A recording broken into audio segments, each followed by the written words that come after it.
what's going on? Let me ask you a question. If you were going to run the 50th anniversary of the Baja 500, what would you do? Most people, if budget wasn't an issue, they'd probably say trophy truck, class 8 maybe. You know, something glorious, something powerful, you know, long travel suspension. Well, me and another one of my fellow drivers on the Iron Shekel, the Mercedes G-Class demonstration, if you don't know what it is, Google it.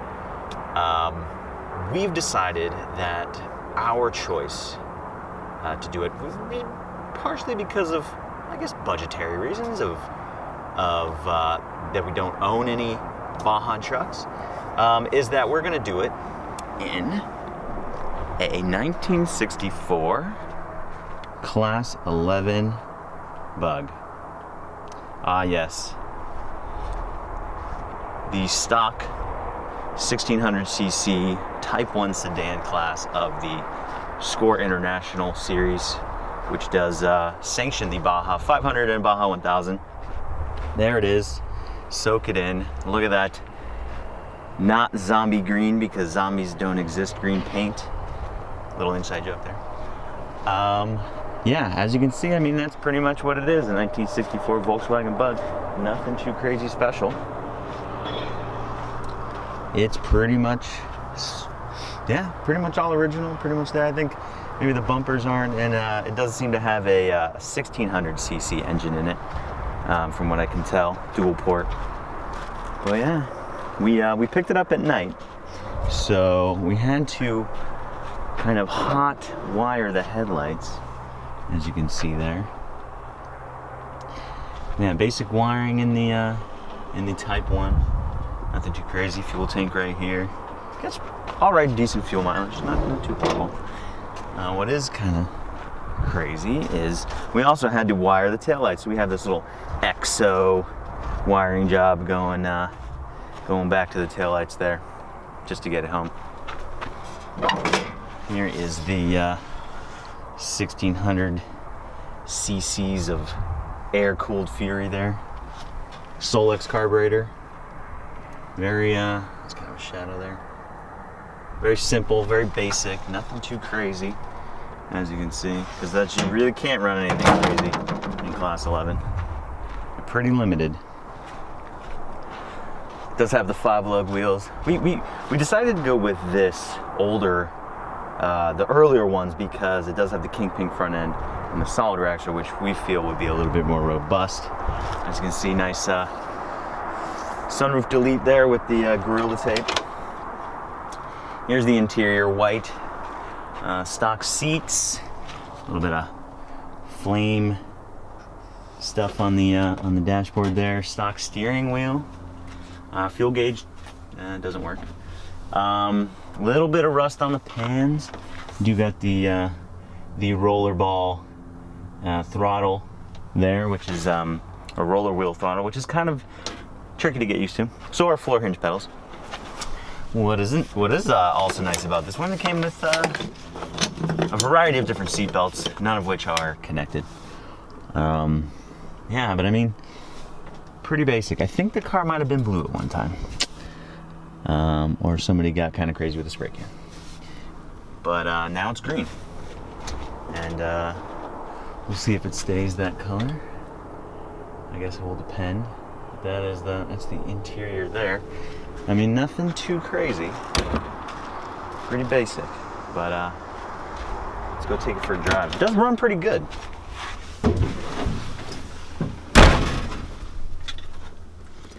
Does run. There we go. Let's get this on the seat here.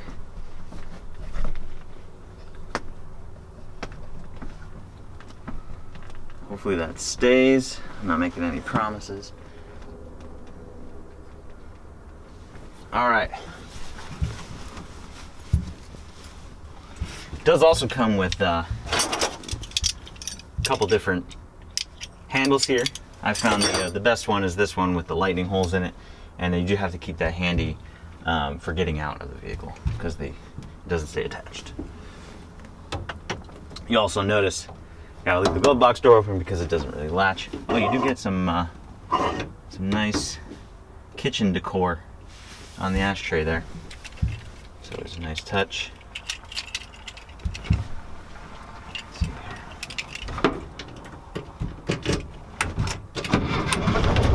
Fire's right up, running pretty good. Handbrake works.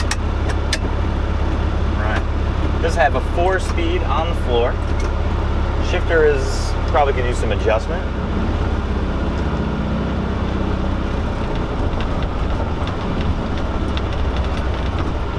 And as you can see, it does move. Which I gotta say was pretty surprising, because when somebody on the Craigslist says runs good, and then you ask how are the clutch and transmission, and they say runs good. That's kind of vague. Kind of leaves a lot open to interpretation there. But I'm out here on some dirt, trying to give it a little bit of a taste of what it's going to be experiencing in the next couple of. We're just going to leave that down there.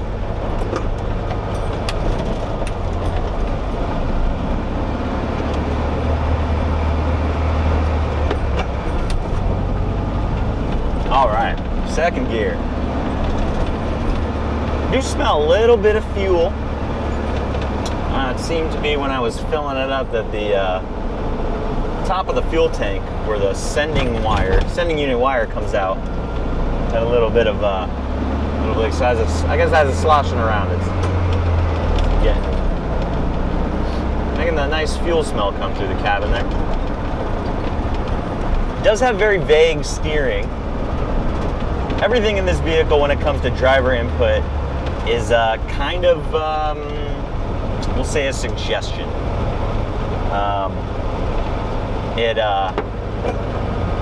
The steering is like about that much of dead, and then it'll, about right there, it starts to add up.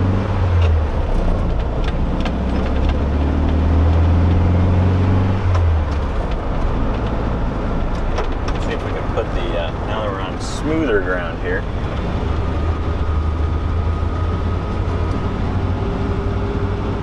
There we go, let's try that.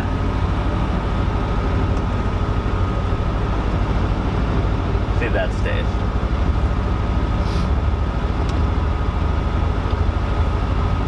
Let me get some multi-camera shots going on here.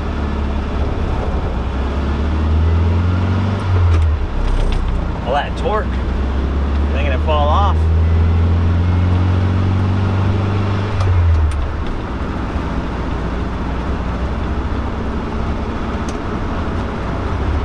I did have to drive this vehicle 122 miles from LA, downtown LA, back to San Diego, where I live.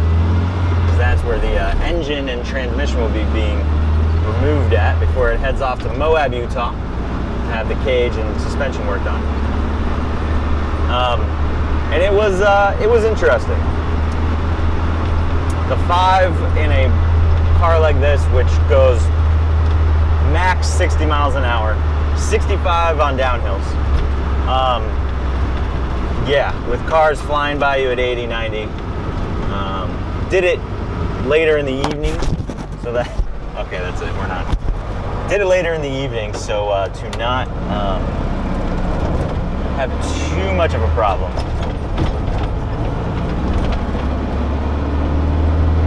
And it seemed to be all right. There was a couple spots that were nice when I was the only car on the road, and just kind of cruising. Fuel gauge, though, wasn't really working, so I had to keep pulling off. And then when I'd pull off, smoke would be billowing because the valve cover gaskets, from what I can tell, are not really doing their job. So you get a little bit of oil seepage from there onto the exhaust, which is right below it, and smoke. And because you don't have the wind blowing it back, smoke would be coming up. So I was kind of unnerving at first, but until I looked underneath and I was like, okay, I think it's coming from the valve cover gasket.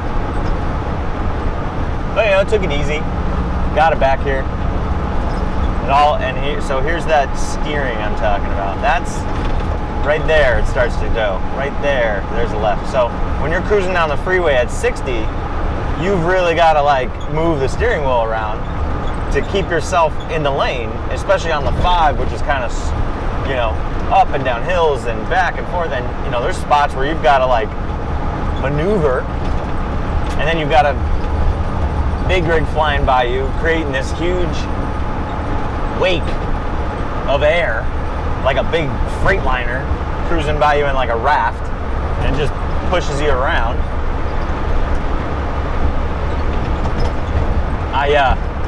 I use the headlight switch during the daytime. I use it as my brake, which I forgot to turn it back off there. So, but yeah, I mean, for a couple $1,000 for 1964, I mean, and it runs. I think it runs pretty good.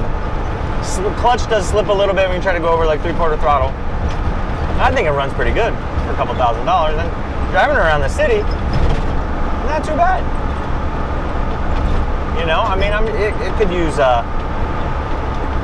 maybe some better brakes, all rebuilt suspension, which is going to get.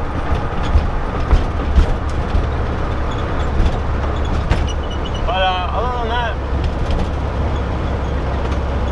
I don't know what more you could ask for in terms of,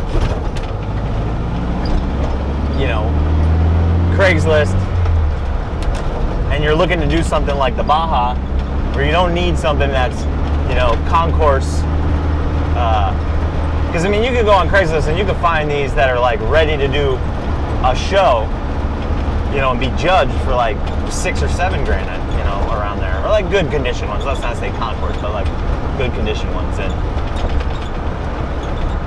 considering we paid a couple $1,000 for this one, and it's all there, and pretty much have to run a stock motor in this class. Stock body panels. So that's what we needed. We needed the stock body panels, which we got, stock wheels, which we got, and the stock engine. Everything else, is going to be added, like the cage, and you can run any shock manufacturer as long as it fits within the stock mounts, and you can run a reservoir shock, which is of 2-inch maximum diameter. I mean, you think about that, you can put some pretty good shocks in this thing. You can raise it up a little bit by cutting and rotating the beam, front beam, and so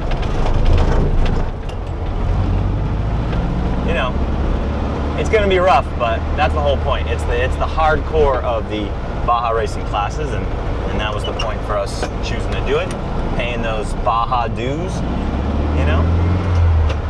But yeah, that's pretty much it. Just simple, keep looking, because I'm going to try to do more like updated stuff on the progress of it, document it. So keep watching, and yeah, thanks for watching this one.